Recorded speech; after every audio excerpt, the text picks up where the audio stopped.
pour un nouveau Halo l'Allemand sur le thème de la fête de la bière à Munich. Alors, ce qui dit en allemand Oktoberfest, et nous recevons avec nous Gretchen, parce que voilà, Madame Boningue, elle est un prof d'allemand, mais on en a eu marre. Oui, en fait, ils avaient envie de l'authentique. Donc, je me présente, je suis Gretchen. Ich bin Gretchen, hallo. Alors, Gretchen, évidemment, écoutez, comment vous dire, c'est le stéréotype même de l'allemande avec les cheveux blonds, les tresses blondes. Eh ben non, c'est raté, Madame Boningue est de retour. Bon, évidemment, extrêmement mal coiffée, du coup. Mais on fait avec. Et nous allons donc aujourd'hui, effectivement, évoquer le thème de la fête de la bière. Alors, je suis désolée parce qu'en fait, j'aurais dû venir avec un dirndl. Le dirndl étant le costume traditionnel pour les femmes.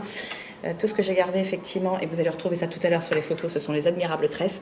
Mais le dirndl, donc costume avec les petites manches bouffantes, le tablier de couleurs très très vives, on va découvrir ça tout à l'heure sur la vidéo. Bon, je vous écoute les filles, que savez-vous sur la fête de la bière? Alors déjà, faut savoir que la fête de la bière est la plus célèbre dans le monde et qu'elle accueille chaque année 6 millions de visiteurs venus du monde entier. Alors, je t'arrête tout de suite parce que 6 millions de visiteurs, c'est très juste. Mais en plus, il faut savoir que sur cette période-là, en fait, elle dure combien de temps, tu le sais? Non.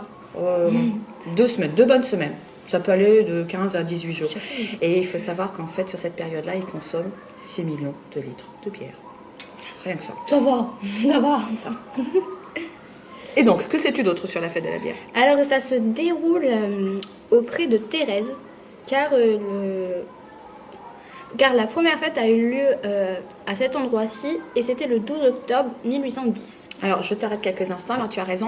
On appelle cet endroit Theresienwiese. Alors, pourquoi donc effectivement le pré de Thérèse?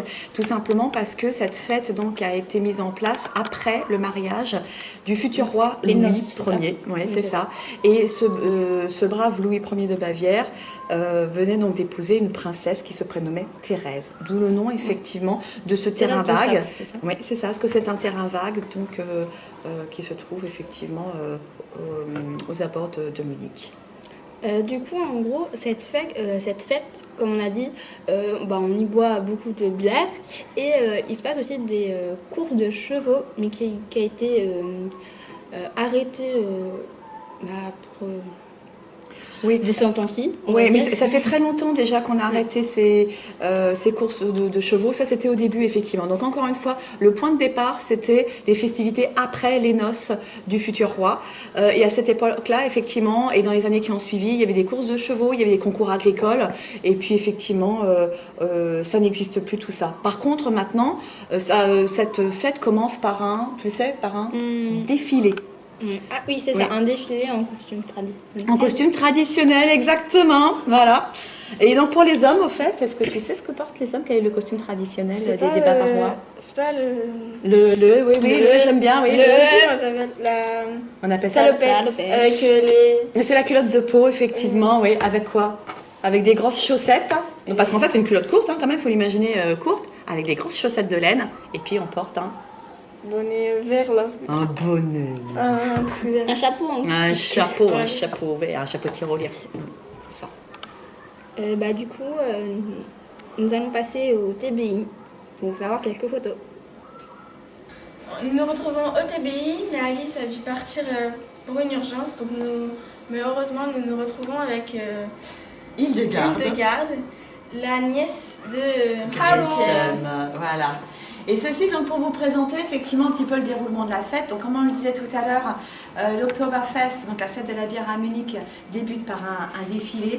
Et ensuite c'est la fête donc sur cette fameuse Theresienwiese, donc sur ce terrain vague. Et sur ce terrain vague se trouvent à la fois des tentes, d'immenses tentes, des chapiteaux, on va aller voir sur d'autres photos encore, où les gens dégustent de la bière, écoutent de la musique. Dans la journée, c'est plutôt de la musique bavaroise. Le soir, on passe plutôt aux hits allemands et internationaux. Et parallèlement à côté de ça, on va le voir dans quelques instants aussi, il y a également la fête foraine, parce que c'est aussi une fête familiale. Et il s'agit même de la plus grande fête foraine au monde. Alors ici, juste histoire de vous montrer un petit peu les chopes de bière, ce sont des chopes de bière d'1 litre. Mais je tiens quand même à dire une chose, c'est que les bières allemandes ne sont pas très fortes, elles ne dépassent pas les 3-4 degrés. Ici, costume traditionnel pour les hommes, on retrouve tout au moins pour le haut, une partie de la culotte de cuir ou de culotte de peau qu'on évoquait tout à l'heure et le chapeau tyrolien.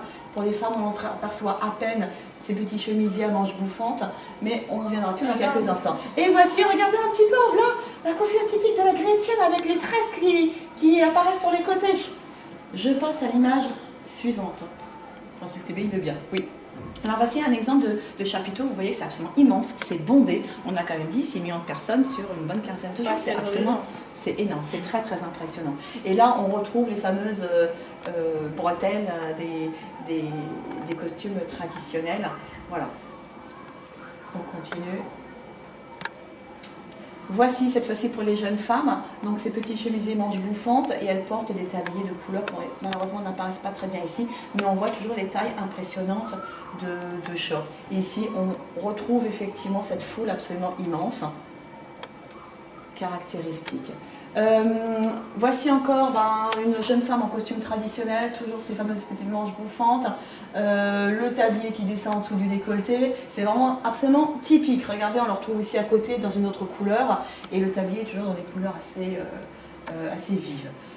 Et puis encore et toujours les fameuses chopes, d'ailleurs ces jeunes serveuses servent une tonne de chopes en même temps. Regardez un petit peu ces tentes absolument immenses, qui montre bien effectivement qu'il faut une capacité d'accueil énorme au vu du nombre de personnes. Ici on entreaperçoit une marque de bière, Löwenbräu.